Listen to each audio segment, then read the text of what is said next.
Class 5th chapter number 10th है हमारा geometric basis. Geometric के जो बेसिस हैं वो हमने आज जो है वो करेंगे। तो सबसे पहले हम एक बार रिकॉल करते हैं और ये चीज़ पहले देखते हैं। स्ट्रेट लाइंस, जो सीधी लाइंस लगाई हुई हैं, स्ट्रेट लाइंस, ऐसे कोई भी घुमा फिरा के लगी हुई हैं तो कर्व्ड लाइंस। ओपन शेप, जो कि शेप बंद नहीं हुई पड़ी, जो आप 4th में पढ़ के आए हो ये सारा। अगर फिगर क्लोज होगी है तो close shapes, straight line, curved line, open shapes, close shapes, ये सारा आपने 4th क्लास में रीड किया था। अब नेक्स्ट हमारे पास आज जो टॉपिक है वो है एंगल। यहाँ पे हमें ना बहुत सारी शेप्स दी हुई हैं येलो कलर में। इन सारी शेप्स को हम बोलते हैं polygons.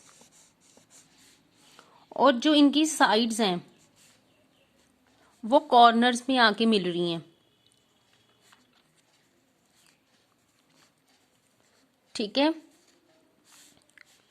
The two sides that meet at a corner form an angle. कोई दो साइड्स, एनी टू, जो एक कॉर्नर पे मिले वो क्या बनाती हैं? एंगल। यहाँ पे इन्होंने इसे रेड लाइन से किया हुआ है, यहाँ पे इसे रेड से किया हुआ है। मैं ये भी कर सकती थी, ये वाला, ये भी एंगल है। टू लाइंस जो कि एक कॉर्नर पे आके मिले, मीट करें, उसको क्या बोलते हैं? एंगल। कि वो एंगल बना रही हैं वो लाइंस। अगर मैं यहाँ पे देखूं तो ये मेरी एल्बो जो है ऐसे फोल्ड होने पे ये मिल रही हैं, तो यहाँ पे एंगल है। ये सारे एंगल्स हैं इसमें।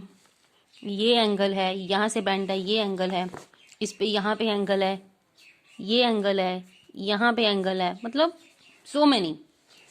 तो ये मेरे पास था एंगल की इंट्रोडक्शन। अब मेरे पास है एक्सरसाइज 10th ए। ये पिक्चर्स बनी हुई हैं, इसमें से आपको आइडेंटिफाई करना है कि आपको कहाँ कहाँ एंगल दिख रहे हैं। तो अगर मैं अपने आसपास भी देखूं तो जहां भी दो लाइंस मिली वो एंगल बन जाएंगी। अगर मैं अपनी बुक की ही बात करूं तो ये और ये तो ये भी तो एंगल बन रहा है इधर, कि एक ये लाइन है और एक यहाँ पे लाइन है, ये चीज, ठीक है ना। अभी हम फिगर देख रहे हैं। फर्स्ट पिक्चर है, उसमें ये देखिए एंगल मुझे दिख रहा है, और भी होंगे, फिर यहाँ पे दिख रहा है। ऐसे यहाँ पे बहुत सारे एंगल्स बन जाएंगे, ठीक है। यहाँ दरवाजे पे दिखेगा मुझे, डोर पे। बुक पे देखूं सेकंड पिक्चर में तो ये रहा एंगल,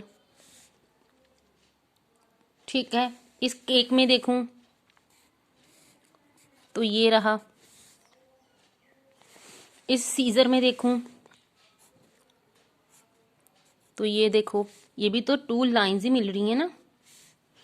इंग्लिश अल्फाबेट ए में देखूं तो यहाँ पे एंगल है, कि एक ये लाइन और एक ये लाइन यहाँ पे मिली। तो ऐसे डिफरेंट एंगल्स हैं। सेम यहाँ पे भी मुझे एंगल मार्क करने हैं, तो मैं पहले तो ये वाला मार्क कर लेती हूँ, उसके जो नीज हैं, फिर उसकी ये यहाँ पे मार्क कर रही हूँ, यहाँ पे मार्क कर रही हूँ, यहाँ पे ऐसे मार्क कर रही हूँ। मतलब बेंड हो रही है वो, तो एंगल बन रहा है, ठीक है। यहाँ पे भी बन जाएगा, बहुत सारे एंगल्स बनेंगे उसके देखने पे। यहाँ पे देखूं तो ये देखिए एक एंगल दोनों का, ये यहाँ पे एंगल है। देन ये देखिए जहाँ पे उसने डांडिया पकड़ा हुआ है, हैंड में और डांडिया में। यहाँ पे अगर उसकी लेग का देखूं तो ये भी एंगल है। और भी आप बना सकते हो। नेक्स्ट यहाँ पे आइडेंटिफाई करें तो ये वाला एंगल है उसकी आर्म का। ऐसे और भी आप इसमें एंगल जो है वो फाइंड कर सकते हैं। ये तो थी सिंपल इंट्रोडक्शन 10th ए एक्सरसाइज एंगल के रिलेटेड। अब नेक्स्ट मेरे पास टॉपिक है ज्योमेट्रिकल। कौन कौन सी ज्योमेट्रिकल टर्म्स होती हैं एंगल में। सबसे पहले तो हम देख रहे हैं कि कौन कौन सी और टर्म्स हैं। पॉइंट, पॉइंट सभी को पता है, basic unit of geometry. It is a basic unit of geometry. ये लगा दिया मैंने पॉइंट। तो पॉइंट हमें क्या रिप्रेजेंट करता है, पोजीशन बताता है हमें कि अगर मैंने यहाँ पे लिखा है पॉइंट ए तो इसका मतलब ये पॉइंट है ए। ठीक है, ये सिंपल पहला पॉइंट हो गया। सेकंड हो गया लाइन।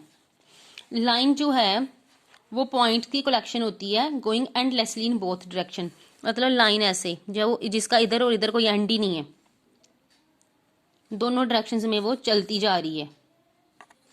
और ये इसमें कितने सारे पॉइंट्स आ जाएंगे, point point point point point point point point, सारे पॉइंट मिल मिल के ये लाइन बन गई। ठीक है, तो इसका कोई एंड नहीं है, going endlessly in both direction. इस डायरेक्शन में भी और इस डायरेक्शन में भी चली जा रही है, दोनों तरफ ऐसे कि इधर भी और इधर भी। ये हो गया लाइन। सेकंड देखिए लाइन सेगमेंट। लाइन सेगमेंट हो गया कि ये मैंने बड़ी सारी लाइन ली थी जिसका कोई एंड ही नहीं हो रहा, इसके बीच में मैंने पॉइंट लगा दिए ए बी, मतलब ए बी बड़ी लाइन का पार्ट हो गया, तो इसे बोलूंगी लाइन सेगमेंट ए बी। यहाँ पे डॉट ऐसे लगा सकती हूँ।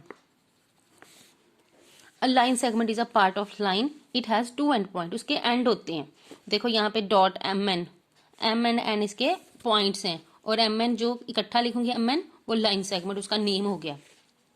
ठीक है, नेक्स्ट मेरे पास है रे। रे क्या होती है, ये भी लाइन का ही पार्ट होती है जिसका एक एंड पॉइंट होता है और दूसरा एंड पॉइंट नहीं होता।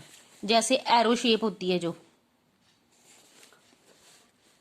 कि एक एंड होगा दूसरी तरफ वो नहीं एंड उसका, एरो शेप। ठीक है, तो ये मेरे पास रे है और रे को मैं ऐसे रिप्रेजेंट करती हूँ पी क्यू के ऊपर एरो डाल के। पी क्यू और एरो डाला हुआ है कि ये एंड नहीं हो रहा इसका, एक तरफ एंड है दूसरी तरफ नहीं है, तो ये होगी रे। अगर मैं यहाँ पे देखूं तो ये मुझे सड़क कैसी दिख रही है, जो ये रोड है जिसका स्टार्टिंग और एंडिंग पता ही नहीं है, ये लाइन नहीं लग रही मुझे लाइन जैसी, इसको मैं लाइन के साथ रिजेंबल कर सकती हूँ। नीडल की टिप, इसकी टिप क्या दिखा रही है मुझे, पॉइंट डॉट। सन की जो लाइट्स हैं मतलब रेज जो निकल रही हैं यहाँ से निकल रही हैं और फैलती जा रही हैं, लेकिन स्टार्टिंग यहाँ से हो रही है, तो ये मुझे रे रिप्रेजेंट कर रही है।